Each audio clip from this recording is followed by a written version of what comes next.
Hello students, welcome to ज्ञान तृप्ति college YouTube channel. हम BSc final year electronics यानी paper third की unit second कर रहे हैं। ठीक है, फर्स्ट यूनिट हम कंप्लीट कर चुके हैं और सेकंड यूनिट में भी हम 2-3 टॉपिक कर चुके हैं, फुल वेव रेक्टिफायर और हाफ वेव रेक्टिफायर। अगर आपको ध्यान हो, रेक्टिफायर्स कैसी डिवाइसेस होती हैं।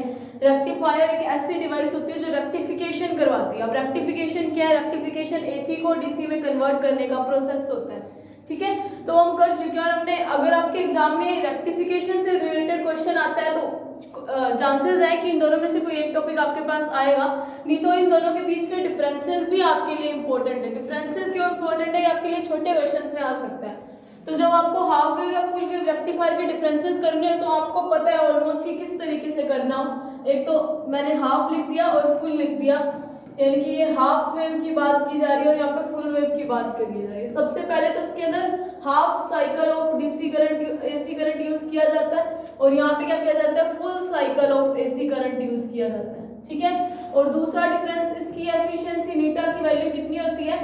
40.6 होती है और इसकी एफिशिएंसी की वैल्यू 80 पॉइंट समथिंग होती है। ठीक है, जितनी भी आप देख लेना। और दूसरा, इसका रिपल फैक्टर की वैल्यू कितनी होती है? 121% और इसके रिपल फैक्टर की वैल्यू भी इससे कुछ कम होती है। आप इस तरीके से इसके डिफरेंसेस बना सकते हो। फिर आप वेव बना सकते हो जिसके अंदर इस तरीके से करंट यूज किया आता है और इसके अंदर फुल साइकिल में इस तरीके से करंट आता है। इसके अंदर क्या होगा? ये तीसरा है, ये चौथा है। पांचवा डिफरेंस आप क्या लिख सकते हो? इसके अंदर दो डायोड, इसके अंदर सिंगल डायोड यूज की जाती है और उसके अंदर क्या होती है? डबल डायोड, यानी दो डायोड्स यूज की जाती है ना।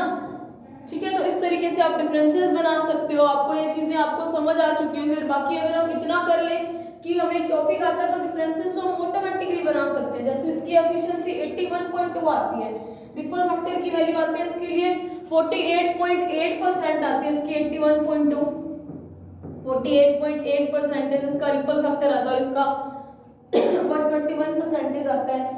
और जैसे कि यहाँ पे ऑलमोस्ट मतलब ये ज्यादा यूजफुल है, कौन सा वाला? फुल वेव रेक्टिफायर, क्योंकि लॉसेस कम होते हैं यहाँ पे, है ना, और इसके अंदर लॉसेस थोड़े ज्यादा होते हैं। और पीक इनवर्स वोल्टेज की वैल्यू भी आपको पता है, पीआईवी यानी कि पीक इनवर्स वोल्टेज की वैल्यू कहते हैं। इसके लिए सिर्फ ईएम आती है और इसके लिए इसकी वैल्यू भी क्या आती है? डबल आती है। पीक इनवर्स वोल्टेज की 2 ईएम आती है। कैसे आती है आप देख चुके हो ये सब चीजें, हमने ये सब चीजों को कर लिया है।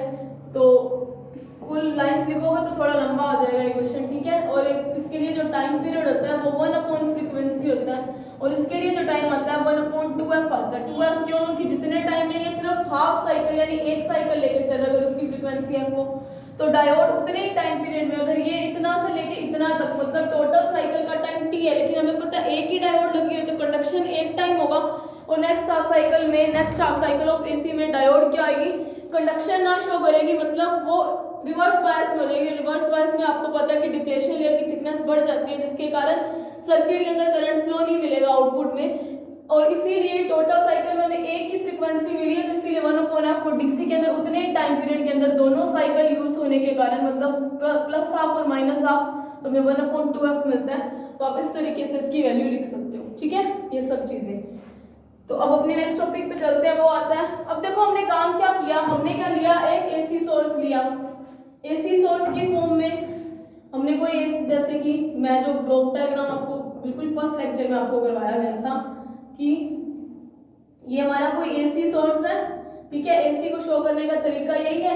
एसी सोर्स को क्या करते हैं? ट्रांसफार्मर से कनेक्ट करते हैं, ट्रांसफार्मर को आगे क्या करते हैं? रेक्टिफायर से कनेक्ट करते हैं। और अगर आपने देखा हो फुल वेव और हाफ वेव रेक्टिफायर में हमारी जो रेक्टिफायर मटेरियल्स थे या जो रेक्टिफाइंग एलिमेंट्स थे वो कौन से थे? डायोड्स थे।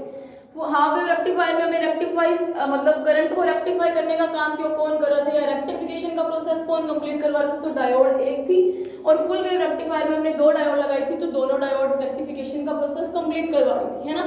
तो ब्लॉक डायग्राम में देखिए तो फिर ट्रांसफार्मर, फिर रेक्टिफिकेशन, उसके बाद मैंने आपको क्या बताया था कि हम फिल्टर्स लगाते हैं। फिल्टर्स के बाद हम वोल्टेज रेगुलेटर्स लगाते हैं, ताकि जितनी अमाउंट की वोल्टेज हमें हमारे apparatus के लिए चाहिए उतनी वोल्टेज हम एज अ डीसी यानी कि आउटपुट में हम ले सकते हैं। ठीक है, आपने ये नॉर्मल ब्लॉक डायग्राम देखा था। यहाँ पे हमने क्या लेके क्या चलते हैं? एसी करंट लेके चलते हैं, उसको ट्रांसफार्मर से कनेक्ट करते हैं। तो ये आपने देखा था, है ना। यहाँ पे ट्रांसफार्मर की कॉइल से हमने एसी करंट किया। और आपको ये स्टेप इन स्टेप डाउन तो पता है ना कि किस तरीके से होता है ट्रांसफार्मर, और अच्छे से पढ़ के आ चुके हो फर्स्ट ईयर में। तो ट्रांसफॉर्मर की वर्किंग आपको पता है, आई थिंक ये 12th क्लास में भी टॉपिक होता है, तो आप इसको समझ सकते हो। एक तो हमारे पास दो प्रोसेस होते हैं, स्टेप इन और एक होता है स्टेप डाउन। स्टेप इन और स्टेप डाउन का काम क्या होता है, इस सेकेंडरी कॉइल की वोल्टेज को रेगुलेट करना। मतलब अगर हमें इस इनिशियल वोल्टेज से ज्यादा चाहिए या इससे कम चाहिए, उस बेसिस पे हम स्टेप इन या स्टेप डाउन प्रोसेस करते हैं। आई थिंक स्टेप इन में NS is greater than NP होता है और डाउन में इसका रिवर्स हो जाता है, ठीक है, आप इसको चेक करना। तो वोल्टेज को चेंज करने के लिए हमें नंबर ऑफ टर्न्स को चेंज करते हैं प्राइमरी एंड सेकेंडरी कॉइल्स में। अगर हम नंबर ऑफ टर्न्स को यानी फेरों की संख्या को बदलेंगे तो हमें जो सेकेंडरी कॉइल है उसके ऊपर वोल्टेज भी बदलती हुई मिलेगी। अब देखो हम यहाँ तक पढ़ चुके हैं कि AC सोर्स को ट्रांसफार्मर से कनेक्ट करके हमने रेक्टिफायर का प्रोसेस कर लिया, लेकिन सेटिस्फाइंग रिजल्ट्स नहीं आए थे। क्या काम था रेक्टिफिकेशन का, AC को DC में बदलना। सेटिस्फाइंग रिजल्ट ना आने का मतलब है हमें कंप्लीट DC नहीं मिल रही है, हम देख चुके हैं। हमें कुछ ना कुछ कंपोनेंट्स ऑफ AC भी मिल रहे हैं, यानी mixture of AC and DC मिल रहा है। किस तरीके से, हाफ वेव रेक्टिफायर में तो हमें इस तरीके से मिल रहा है, फिर किसी टाइम पीरियड के लिए डायोड काम नहीं करेगी, कंडक्शन फिर अगले जब वो फॉरवर्ड बायस में होगी तब शो करेगी। और अगर फुल वेव रेक्टिफायर के लिए देखूं तो मुझे इस तरीके का करंट मिल रहा है, मतलब इसकी वैल्यू इस तरीके से चेंज नहीं होती। जैसे मेरे से इनका एम्पलीट्यूड बदल गया, एम्पलीट्यूड नहीं बदलता है, सेम रहेगा। तो मतलब यूनिडायरेक्शनल तो हमें करंट मिला, लेकिन जो वैल्यू के अंदर जो चेंजेस हैं वो अभी तक चलते ही जा रहे हैं, यहाँ पे भी और यहाँ पे भी। इसका मतलब रेक्टिफिकेशन के प्रोसेस से यानी रेक्टिफायर्स से, यानी ऐसे डिवाइसेस या ऐसे अपैरेटस जो रेक्टिफिकेशन करवा रहे हैं उनसे हमें AC को DC में कुछ बदला, यानी यूनिडायरेक्शनल करंट तो मिला, क्योंकि AC तो बाय डायरेक्शनल होता है, मतलब एक दिशीय बोलते हैं इसको। यूनिडायरेक्शनल करंट तो मिला, लेकिन जो दूसरी कमी थी AC की DC से, या दूसरी डिसिमिलरिटी इन दोनों के बीच में है कि AC की वैल्यू टाइम के साथ साथ बदलती है और DC की वैल्यू टाइम के साथ साथ नहीं बदलती। हमें वो चीज तो मिली नहीं, टाइम के साथ साथ वैल्यू तो हर केस में बदलती जा रही है। मतलब अब हम हमारे नेक्स्ट स्टेप पे जाएंगे जिसका नाम क्या है, फिल्टर। तो आज हम फिल्टर पढ़ेंगे, ठीक है, उसके बाद अपने नेक्स्ट टॉपिक्स पे चलेंगे। तो फिल्टर जो होते हैं किस तरीके से होते हैं अपने वो देखते हैं, ठीक है। तो बिल्कुल नया टॉपिक फिल्टर। सबसे पहली बात, फिल्टर को हिंदी में भी फिल्टर ही बोलते हैं, ठीक है। फिल्टर होते क्या, देखो इतना आप देख चुके हो कि DC जो आउटपुट रेक्टिफिकेशन के प्रोसेस के बाद मिलता जा रहा है उसके अंदर कुछ ना कुछ कंपोनेंट्स ऑफ AC करंट है, मतलब कुछ ना कुछ रिपल फैक्टर है। अगर आपने उन दोनों टॉपिक को अच्छे से देखा है तो आप रिपल फैक्टर्स को समझ सकते हो कि DC के अंदर AC कंपोनेंट्स की वैल्यू को ही क्या बोला जाता है, रिपल फैक्टर। हम उसी के बेस पे कहते हैं कि हाफ वेव रेक्टिफायर अच्छा नहीं है क्योंकि 120% ऑफ रिपल फैक्टर मिल रहा है। और यहाँ पे कितना मिल रहा है, 40, इसके लिए रिपल फैक्टर कितना, 48.8% या 48.6 होता है, मतलब 48.6 लिख लेती हूँ, ठीक है। तो इसकी कंपैरिजन में तो बहुत कम रिपल फैक्टर हुआ, इसीलिए फुल वेव को ज्यादा यूज किया जाता है, लेकिन हाफ वेव को भी किया जाता है क्योंकि सिंगल डायोड है, ठीक है। तो रिपल फैक्टर कुछ ना कुछ मिले, तो मतलब फिल्टर क्या होगा, एक ऐसा प्रोसेस जिसके अंदर रिपल फैक्टर को क्या किया जाए, कम किया जाए। रिपल फैक्टर नाम से क्लियर है कि DC के अंदर जितने भी AC कंपोनेंट है उस कंपोनेंट्स को रिमूव करना ही क्या कहलाता है, फिल्टर्स कहलाता है, ठीक है। मतलब AC कंपोनेंट्स का रिमूवल,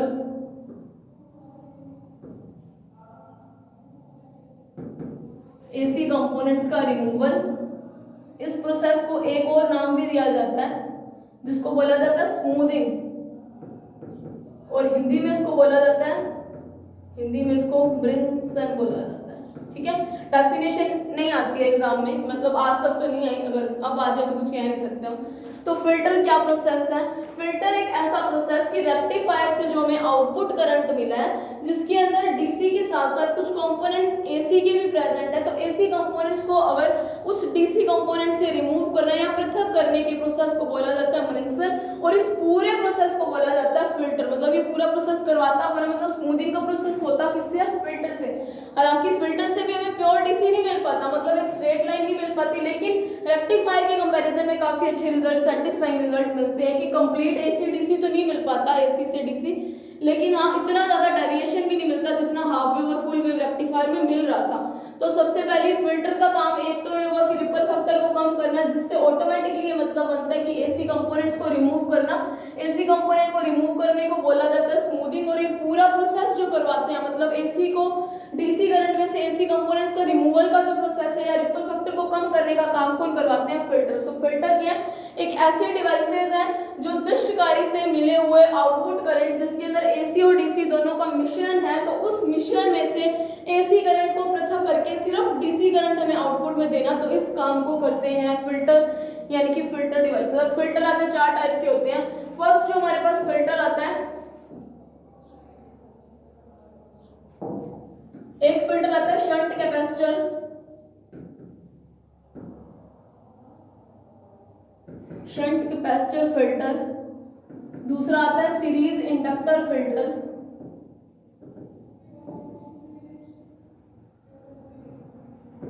जैसे भी आएंगे हम आगे देख लेंगे, ठीक है। तीसरा आता है L section filter,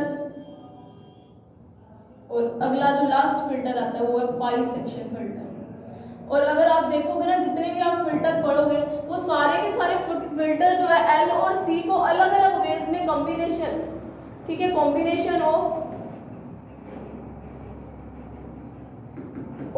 L and C in different veg.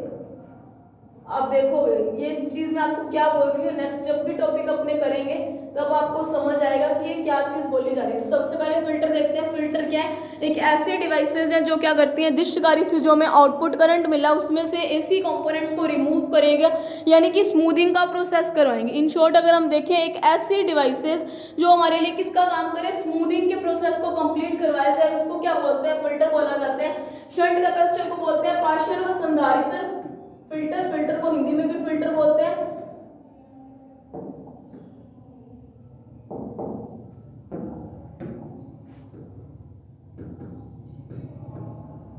और इसको बोला जाता है श्रेणी प्रेरक फिल्टर, और एल सेक्शन को एल भाग फिल्टर और पाई सेक्शन को पाई भाग फिल्टर, ठीक है। तो वैसे इंग्लिश में भी इतने टफ नाम नहीं है कि आपको कोई प्रॉब्लम हो। तो स्मूथिंग का प्रोसेस जो डिवाइसेस करवाते हैं उन्हीं को क्या बोला जाता है? फिल्टर्स बोला जाता है। अब अपने हमारा फर्स्ट फिल्टर करते हैं शंट कैपेसिटर, ठीक है।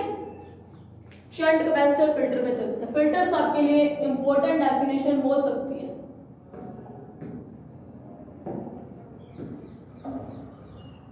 शंट कैपेसिटर, देखो फिल्टर्स मैंने आपको क्या बोला था कि फिल्टर एक ऐसा प्रोसेस है जिसके अंदर एल और सी को डिफरेंट डिफरेंट वेज में कंबाइंड करके लगाया जाता है। किसी फिल्टर के अंदर तो सिर्फ इंडक्टिव कॉइल आपको दिखाई देगी, किसी फिल्टर के अंदर सिर्फ आपको एक कैपेसिटर दिखाई देगा, कोई फिल्टर ऐसे आएंगे जिसके अंदर एल और सी दोनों होंगे, कोई एक फिल्टर रहेगा उसके अंदर L and C. Pi section से आप समझ चुके हो क्योंकि आप पाई नेटवर्क कर चुके हो, तो आपको पता है कि एक पाई की फॉर्म में कनेक्टेड होगा, दो कैपेसिटर हो गए, एक कॉइल हो गया और एक और कैपेसिटर, तो मतलब पाई फॉर्म कर रहे हैं, इसीलिए इसका नाम पाई सेक्शन फिल्टर होता है। बाकी अपने आगे करेंगे तो इतनी प्रॉब्लम वाली बात नहीं है।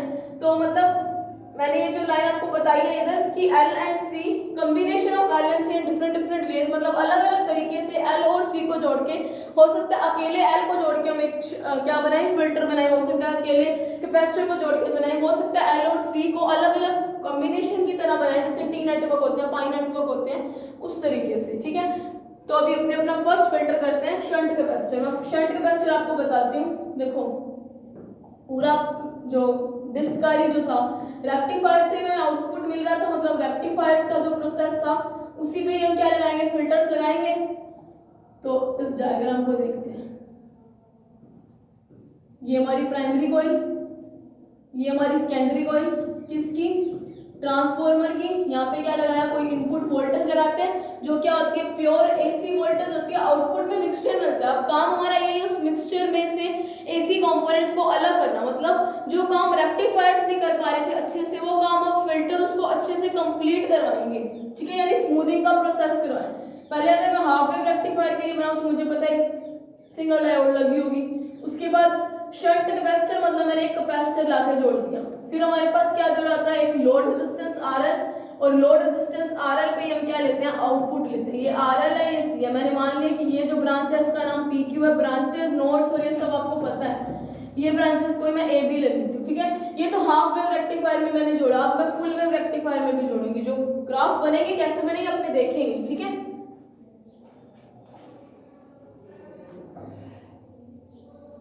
अभी फुल वेव रेक्टिफायर में जोड़ते हैं इस कैपेसिटर को कि कैसे जुड़ा। ये हमारे पास डायोड, डायोड नहीं, ट्रांसफार्मर की प्राइमरी कॉइल, फिर प्राइमरी कॉइल से इलेक्ट्रोमैग्नेटिक इंडक्शन के कारण सेकेंडरी कॉइल पे भी वोल्टेज मिलेगी, और उस वोल्टेज को हम स्टेप इन या स्टेप डाउन यानी कि नंबर ऑफ टर्न्स को बदल के हम एसी वोल्टेज को बदल सकते हैं। उसके बाद इस प्रोसेस में हमें पता है हमने एक डायोड नहीं 2 डायोड लगाई थी और एक सेंटर टैप लगाया था, है ना, और इन दोनों के जो नेगेटिव टर्मिनल है एंड टर्मिनल, उन दोनों को कंबाइंड कर दिया। अब यहाँ पे हमने कैपेसिटर जोड़ना है, तो मैंने यहाँ पे क्या जोड़ दिया, कैपेसिटर जोड़ दिया किसके अंदर, फुल वेव रेक्टिफायर में। फिर आगे यहाँ पे क्या होता है कि लोड रेजिस्टेंस आरएल कनेक्टेड होता है, और उस आरएल पे हम क्या लेते हैं, आउटपुट लेते हैं, है ना, ये आरएल। ये भी इसी तरीके से इस ब्रांच का नाम मैं ए बी ले लेती हूँ, मतलब जहाँ पे आरएल कनेक्टेड है वहाँ पे ए बी, और जहाँ पे कैपेसिटर कनेक्ट किया वहाँ पे पी क्यू। अब देखो मुझे पता है हम हाफ वेव और फुल वेव का तो वर्किंग पूरे अच्छे से पढ़ चुके हैं। अपने को पता है इसके अंदर एक बार एक ही diode half cycle of AC current use होता है, तो अपने को आउटपुट कैसा मिलता है, ऐसा मिलता है। यहाँ पे कुछ वैल्यू आई, फिर अगले हाफ साइकिल में जब वो रिवर्स बायस में गई तो कोई करंट की वैल्यू नहीं है, फिर से करंट की वैल्यू आएगी, फिर से कोई वैल्यू नहीं आ रही है। किसके लिए, हाफ वेव के लिए। बात करते हैं फुल वेव के लिए, तो फुल वेव में मुझे पता है ये चाहे ये विद रिस्पेक्ट टू टाइम होता है, और ये वोल्टेज या फिर वोल्टेज ले लेते हैं, चाहे अपने चाहे करंट ले लो, जिसके बीच में भी आप ग्राफ बनाओ उसको हम ले सकते हैं। मैंने ये आउटपुट वोल्टेज वीओ ले ली, ठीक है, ये भी वीओ और टाइम टी के बीच का है। और यहाँ पे मुझे पता है इस वाले में वो प्रॉब्लम ही नहीं होती, इस वाले में सारा का सारा cycle of AC current use होता है ना, full cycle of AC current use होगा। तो मैंने full cycle of AC current show कर दिया, ठीक है। हाँ, इनका एम्पलीट्यूड जो है वो मेरे से अलग अलग होगा, लेकिन आप एम्पलीट्यूड सेम बनाना। अब हमें क्या मिला, अब देखो कैपेसिटर जोड़ने से फायदा क्या होगा वो देखते हैं। देखो अपने को पता है चाहे ये केस हो चाहे ये केस हो, डायोड जब कंडक्शन में होगा यानी फॉरवर्ड बायस में होगा, जिसको मैंने एफबी लिखा, तब मुझे पता है करंट आरएल लोड पे मिलेगा। जो मैंने ग्राफ इस तरीके से बनाया, फिर क्या होगा, 0 मिलेगा हाफ वेव में, और इसमें भी, इसमें तो पता है कि एक बार D1 जो होगा फॉरवर्ड बायस में होगा तब करंट मिलेगा, और तब D2 रिवर्स में होगा तो करंट कुछ नहीं मिलेगा, फिर D2 फॉरवर्ड में हो जाएगा, D1 रिवर्स में हो जाएगा, मतलब total cycle of AC current use होगा। अब देखो जैसे यहाँ से डायोड में से करंट पास आउट होगा तो क्या होगा, एक कंडीशन लेके चलेंगे, एक्स सी जो है वो मच लेस देन आरएल, मतलब 1/ओमेगा सी इसके लिए एडमिटेंस होती है। ये बिल्कुल फर्स्ट लेक्चर ऑफ इलेक्ट्रॉनिक्स से आई है ये चीजें, ठीक है। इसको हिंदी में प्रतिबाधा बोला जाता है, इंग्लिश में एडमिटेंस बोला जाता है, ठीक है। तो सॉरी, एडमिटेंस नहीं बोलते, उसको कुछ और बोलते हैं, इसको एडमिटेंस तो नहीं बोलते, एडमिटेंस तो 1/Z होता है। देखो इसको ना प्रतिबाधा नहीं, सबसे पहले तो मुझे हिंदी में इसके अंदर हमेशा कंफ्यूजन रहता है, इसको प्रतिघात बोलेंगे, ठीक है। यानी कि जो एक्सएल और एक्ससी से जो भी रेजिस्टेंस यानी जो भी अपोजेंस ऑफ करंट आते हैं उसको हम प्रतिघात स्पेशल नाम देते हैं। इसको इंग्लिश में बोला जाता है रिएक्टेंस, ठीक है। तो देखो एक कंडीशन हमेशा ये लेंगे कि रिएक्टेंस एक्ससी जो है वो ऑलवेज लेस देन आरएल है, मतलब अगर एक्ससी इससे लेस देन है, इस चीज को मैं 1 मिनट रुकती हूँ, ठीक है। मैं सारे डायग्राम को थोड़ा छोटा कर देती हूँ ताकि थोड़ा स्पेस मिल जाए अपने को।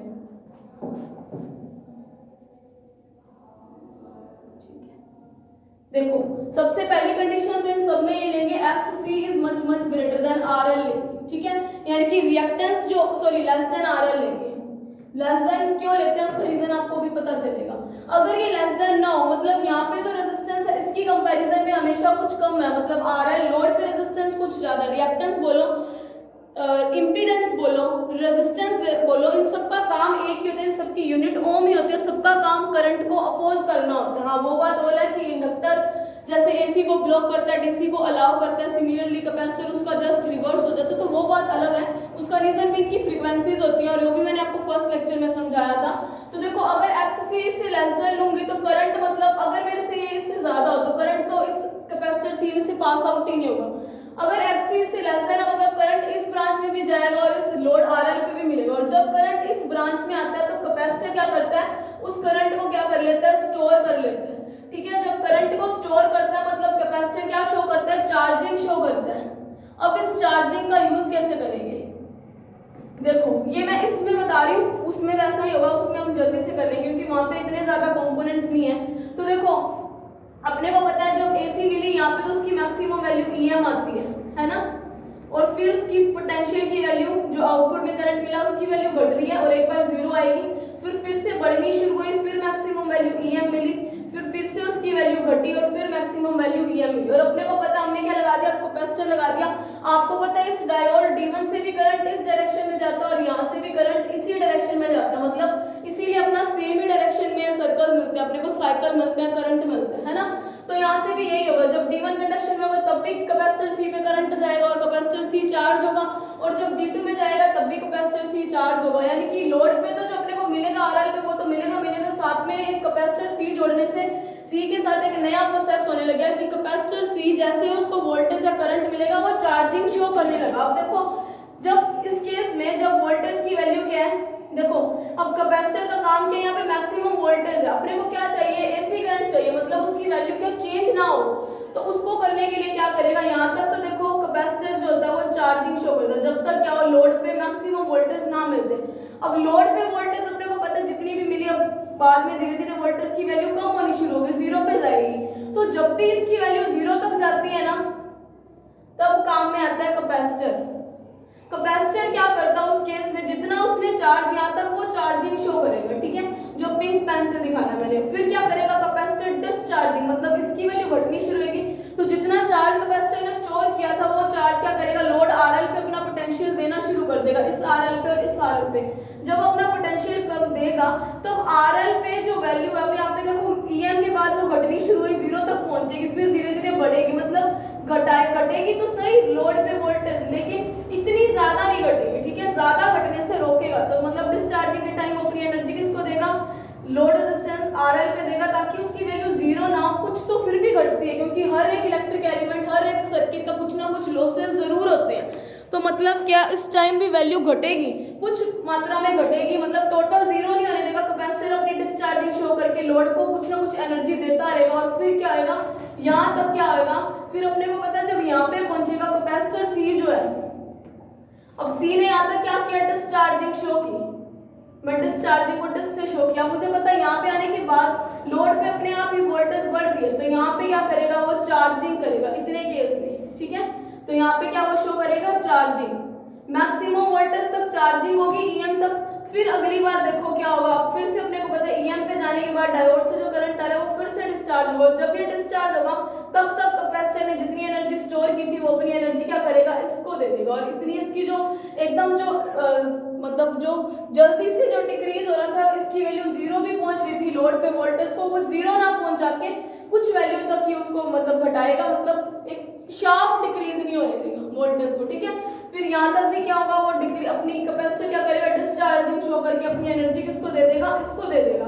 अब फिर अपने को पता है जो डायोड है वो काम करने शुरू कर चुके हैं, डायोड ने तो जो भी वोल्टेज देंगे वो RL उसकी वैल्यू बढ़ेगी, तो उस केस में क्या आएगा, ये चार्जिंग शो करेगा फिर से, मतलब जितना डिस्चार्ज हुआ तो उतनी एनर्जी कैपेसिटर फिर से गेन कर लेगा, और फिर मैक्सिमम पे पहुंचने के बाद RL पे जो वोल्टेज उसकी वैल्यू घटने नहीं देगा, शार्प डिक्रीज आने के बजाय उसको कुछ ना कुछ एनर्जी दे देगा, ताकि वो पूरी इजीली खत्म ना हो, जीरो तक ना पहुंचे।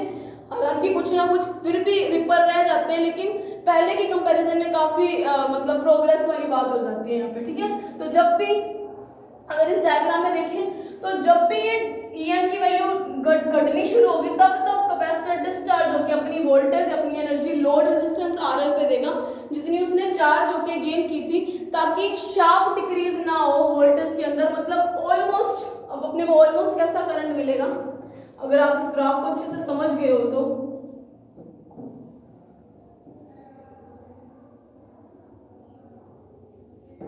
ये चीजें मैं रिमूव कर रही हूँ।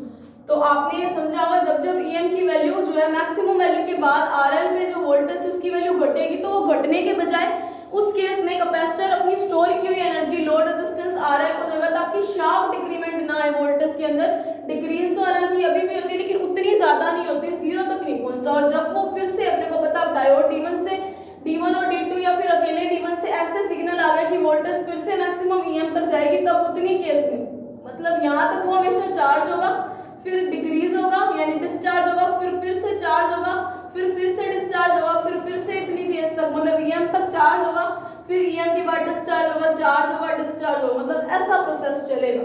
तो अगर मैं इसको एक सिंपल ग्राफ में बदलूं तो अपने को क्या मिलेगा,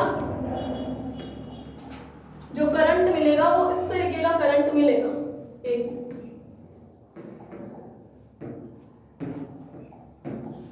यानी कि अब अपने को जो मिल रहा है, पहले तो हमें ऐसा मिल रहा है,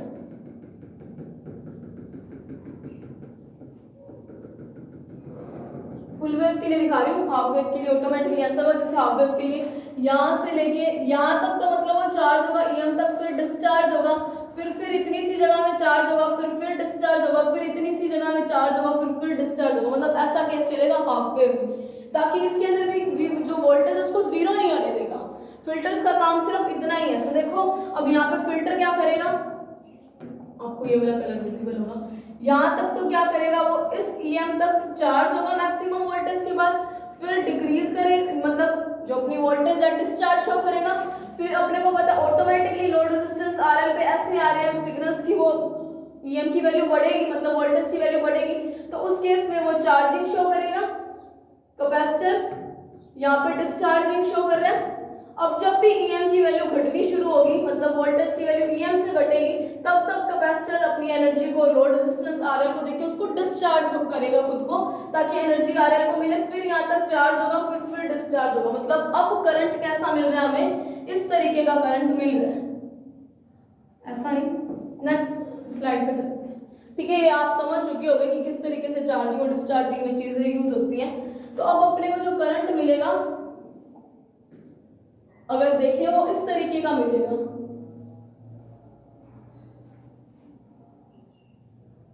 इस तरीके का ही है क्या, देखो हाँ ये नीचे नहीं आएगी ये लाइन, सबसे पहली बात।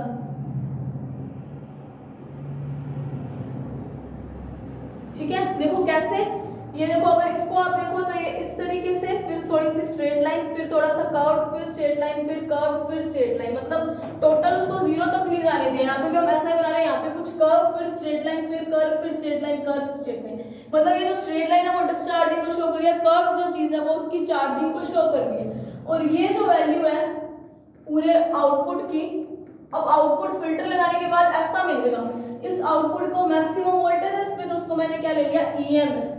ठीक है, और ये जो जितना घट रहा है वो देखते हैं, ये जो चीज है ना एक बार ऊपर, अब मैं इसको रिमूव करूंगी, ये सारा जाएगा।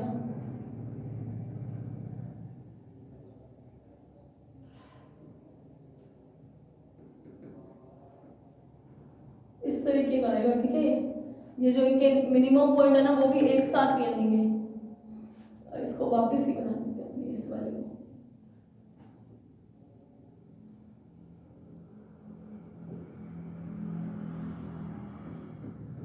ये मैक्सिमम वोल्टेज EM, उसके बाद यहाँ तक डिस्चार्ज शो किया, फिर मैक्सिमम EM तक चार्ज, फिर डिस्चार्ज, फिर चार्ज, फिर डिस्चार्ज। तो ये जो मिनिमम वोल्टेज है वो कितनी, और इनके बीच की एवरेज वोल्टेज देखो। सबसे पहले तो जब भी आप DC करंट निकालोगे, एक चीज आप याद रख लो, और जब भी आपको AC निकालना हो, DC निकालना है तो लोएस्ट और हाईएस्ट का एवरेज लेके निकालते हैं, लोएस्ट और हाईएस्ट वैल्यू का एवरेज। ठीक है, और जब भी आपको AC करंट निकालना तो आप क्या लोगे, RMS वैल्यू लोगे। ये मैं आपको रेक्टिफायर में भी काफी बार बता चुकी हूँ, तो ये चीज आप याद रख लो। ठीक है, अब आपने एक प्रैक्टिकल किया है RC सर्किट, आप सेकंड ईयर में कर चुके हो, अब आपने किया या नहीं किया वो बात अलग है। देखो RC सर्किट के लिए, RC सर्किट आप पढ़ चुके हो, आप first year second year in दोनों में से किसी एक क्लास में आपके पास प्रैक्टिकल आता है, और अगर तब नहीं आया तो अब आ जाएगा फाइनल ईयर में आपके पास प्रैक्टिकल। मेरे हिसाब से सेकंड ईयर में प्रैक्टिकल है। RC सर्किट के लिए कैपेसिटर की डिस्चार्जिंग के टाइम जो कैपेसिटर की वोल्टेज होती है, कैपेसिटर की वोल्टेज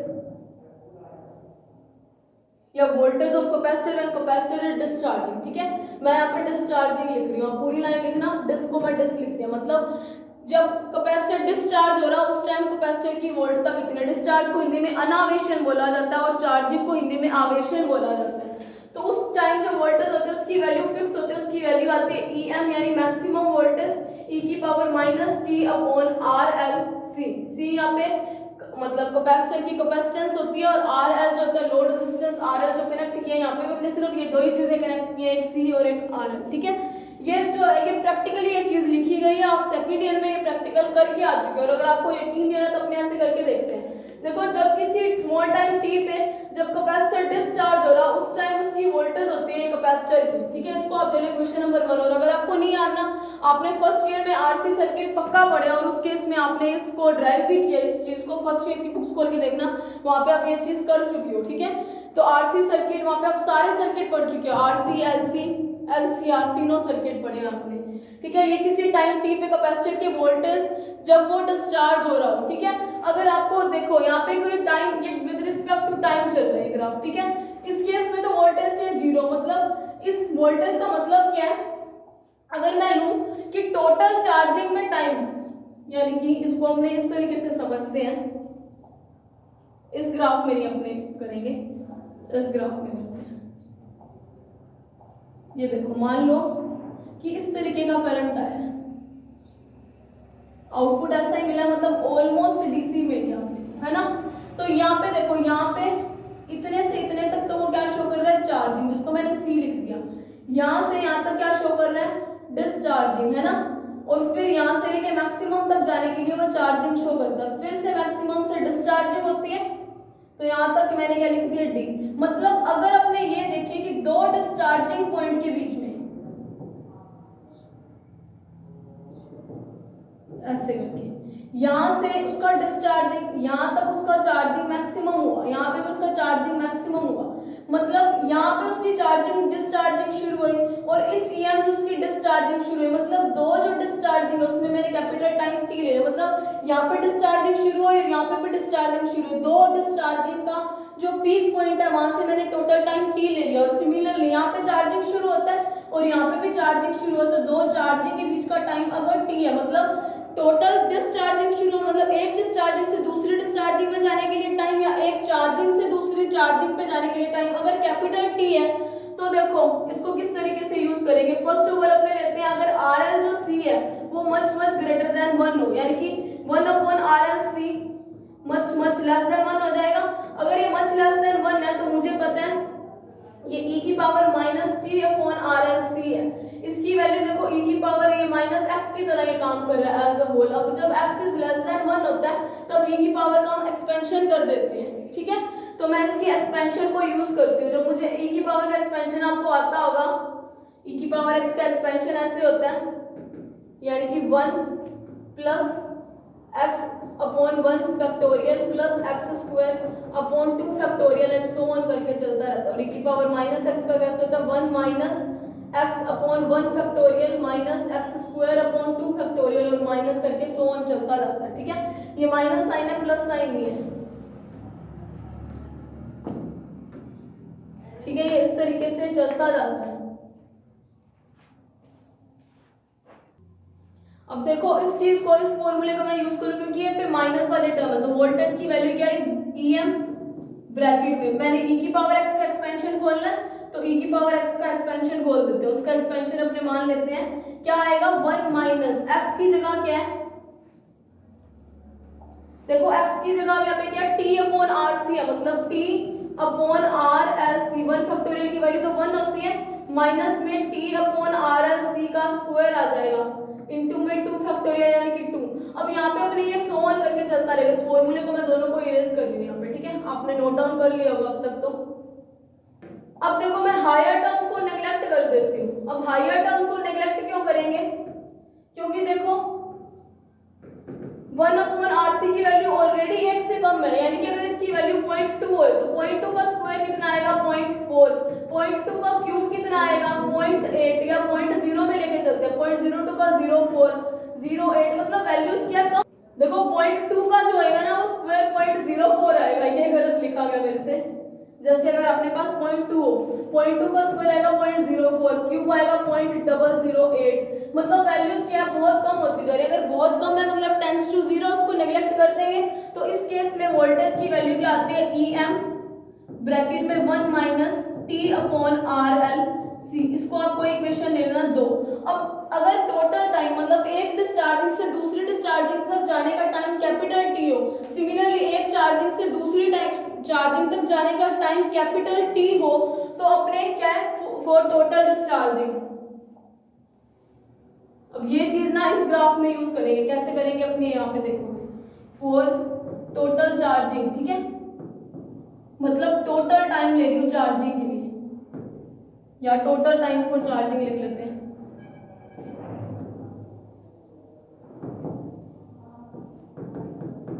फॉर चार्जिंग, तो मुझे पता उस केस में वोल्टेज या डिस्चार्जिंग के लिए भी यही आएगी, चार्जिंग के लिए भी यही आएगी। आरसी सर्किट आप फर्स्ट ईयर में पढ़ चुके हो, इसकी वैल्यू आएगी EM 1 माइनस स्मॉल टी की जगह कैपिटल टी रख दो, RLC, इसको दे लो इक्वेशन नंबर 2। और इस वोल्टेज से इतना पता चलता होता है कि EM माइनस, या इसको ऐसे करके भी लिख सकते हैं हम,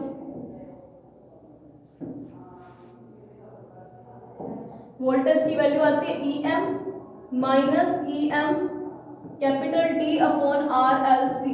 ये जो इक्वेशन नंबर 3 है ना, इक्वेशन नंबर 3 हमें ये बताती है कि जब कैपेसिटर की वैल्यू चार्जिंग या डिस्चार्जिंग के टाइम, मतलब चार्जिंग तो उसकी मैक्सिमम EM तक होगी और डिस्चार्जिंग जो उसकी होगी वो इतने तक ही चलेगा, EM minus EM capital T upon RLC। इसी एक्सप्रेशन से पता चलता है कि डिस्चार्जिंग के टाइम कैपेसिटर की वोल्टेज कंप्लीट जीरो नहीं होती, इसीलिए ये यहाँ तक ही चलता है ये ग्राफ, यहाँ तक। अगर डिस्चार्जिंग कंप्लीट होती ना तो फिर इतना करके वो यहाँ तक डिस्चार्ज करता, फिर चार्ज होता, फिर डिस्चार्ज होता, तो फिर तो जैसा हमें रेक्टिफायर से मिल रहा था वैसा ही प्रोसेस यहाँ पे मिलता, फिर फायदा ही ना होता फिल्टर लगाने का, ठीक है। तो डिस्चार्जिंग इतनी मिलती है, मतलब इस पॉइंट पे आके यहाँ से उसकी चार्जिंग शुरू होती है, यहाँ पे भी डिस्चार्ज होके यहाँ पे उसकी चार्जिंग शुरू होती है, मतलब ये जो वैल्यू आएगी EM की वो EM minus EM T upon RLC आएगी। और ये जो एवरेज वैल्यू है वो DC करंट को शो करती है, और उस एवरेज की वैल्यू आती है EM minus EM T upon 2 RLC आती है। वो कैसे आएगी आपको भी पता चल जाएगा, ठीक है। देखो अगर मेरे को एवरेज वैल्यू निकालनी है, एवरेज वैल्यू ऑफ वोल्टेज,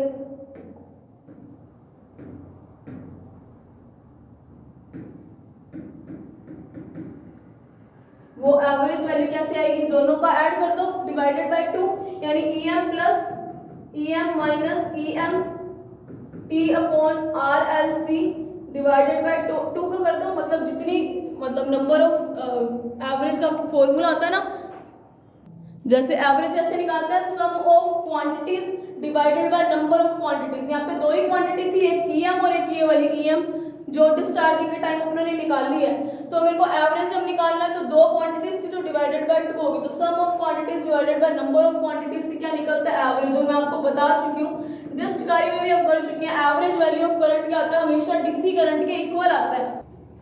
तो देखो इसका एवरेज आएगा कितना, EDC की वैल्यू कितनी आएगी, EM प्लस का EM यानी 2EM minus 2EM, sorry minus 2 कैसे आएगा, यहाँ पे तो सिंगल ही है ना, अपॉन 2 RLC। अगर दोनों के एज अ होल में 2 से डिवाइड लगा दो तो ये 2 से 2 कैंसिल, तो इसकी वैल्यू क्या आएगी, EM minus EM capital T upon 2 RLC। इसीलिए एवरेज वैल्यू यानी कि EDC करंट की वैल्यू इतनी रखी है। आज हम सिर्फ DC तक फाइंड आउट करेंगे। मेरे हिसाब से आपको ये चीजें तो समझ आ चुकी होगी कि किस तरीके से ग्राफ बनता है। इसमें आपको थोड़ी सी प्रॉब्लम आई होगी, ये जो चीजें हैं आपको याद रखनी पड़ेगी, क्योंकि ये चीज आप कर चुके हो कहाँ पे,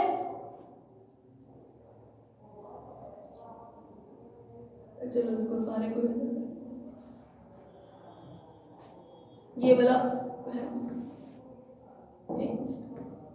ये जो वैल्यू है ना वोल्टेज की EM e की power minus T upon RLC, ये RC सर्किट से फर्स्ट ईयर में लिखी गई है। किसी स्मॉल टाइम T जब कैपेसिटर क्या हो डिस्चार्ज शो कर रहा उस टाइम कैपेसिटर की वोल्टेज ही होती है। अब सोल्व करने के लिए हम ये चीज लेते हैं कि RL जो C है उसका जो प्रोडक्ट है वो 1 से ग्रेटर देन है, तो 1 अपॉन ऑटोमेटिकली उससे लेस देन हो जाएगा। अगर लेस देन हो जाएगा तो e की पावर x में जब x इज लेस देन 1 होता है तब एक्सपेंशन का फॉर्मूला लगाते हैं। यहाँ पे वही एक्सपेंशन का फॉर्मूला लगाया गया।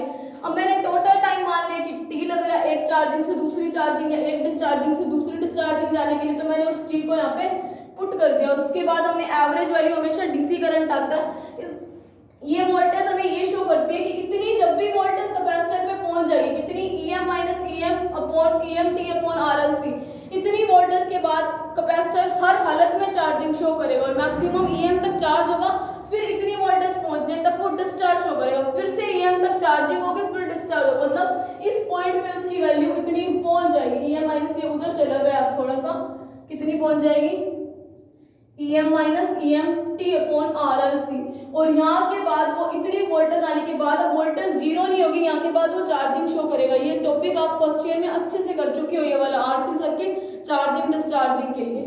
तो आज के लिए हम सिर्फ DC करंट फाइंड आउट किया, बाकी अपने रिपल फैक्टर निकालना है, EAC और EDC का रेशियो होता है। तो बाकी टॉपिक उसको हमने कल कंटिन्यू करेंगे। तो that's it for today, thank you very much.